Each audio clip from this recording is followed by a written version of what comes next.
सतगुरु महाराज की जय। श्री सतगुरु महाराज की जय। सुदामा जी पंडित थे। सुदामा जी ब्राह्मण कुल में जन्मे थे। निर्धनता चरण पर थी। कई बार बच्चे भी भूखे सो जाते थे। सुदामा जी की धर्म पत्नी को पता था कि द्वारिका के राजा श्री कृष्ण जी के साथ सुदामा जी की अच्छी मित्रता रही है। पत्नी ने बहुत बार कहा कि आप अपने राजा मित्र कृष्ण से कुछ धन मांग लाओ। सुदामा जी कहते थे कि पंडित का काम मांगना नहीं होता, परमात्मा के विधान को समझकर उसके अनुकूल जीवन यापन करना होता है। गरीबदास जी ने भी कहा है कि गरीब नट पैरना कांजर सांसी मांगत है भटियारे। जिनकी भक्ति में लो लागी वो मोती देत उधारे। गरीब जो मांगे सो भडुआ कहिए दर दर फिरे अज्ञानी। जोगी जोग संपूर्ण जाका मांग ना पीवे पानी। कहने का मतलब है परंतु पत्नी के बार बार आग्रह करने के पर विप्रह सुदामा जी अपने मित्र श्री कृष्ण जी के पास चले गए। श्री कृष्ण जी ने उनका विशेष सत्कार किया। मुट्ठी भर चावल साथ लेकर गए थे।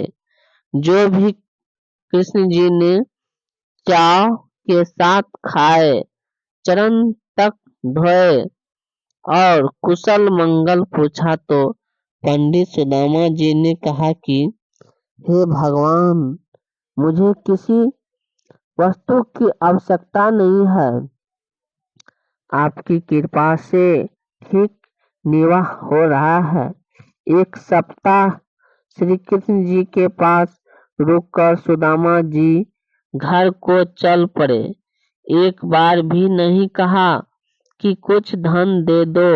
वे जानते थे कि कबीर बिन मांगे मोती मिले, मांगे मिले न भीख। मांगन से मरना भला यह सतगुरु की सीख। श्री कृष्ण जी ने राजा थे। अपने मित्र की स्थिति को समझकर विश्वकर्मा जी को आदेश देकर एक सप्ताह में सुदामा जी का महल बनवा दिया तथा बहुत सारा धन भी दे दिया। पंडित सुदामा जी अपने धर्म कर्म पर डटे रहे, जिस कारण से उनको लाभ हुआ। इसे पंडित कहते हैं। जो मांगे सो भडवा कहलाता है। पंडित की यह परिभाषा है। प्रसंग चल रहा है। दीक्षा नाम लेने के पश्चात भक्त की आस्था संसार तथा परमात्मा में कैसी होनी चाहिए, उस प्रसंग में पवित्र कबीर सागर ग्रंथ के अध्याय अनुराग सागर में परमेश्वर कबीर जी ने अपनी प्रिय आत्मा धर्मदास जी को इस प्रकार बताया है। श्री सतगुरु महाराज की जय। श्री सतगुरु महाराज की जय।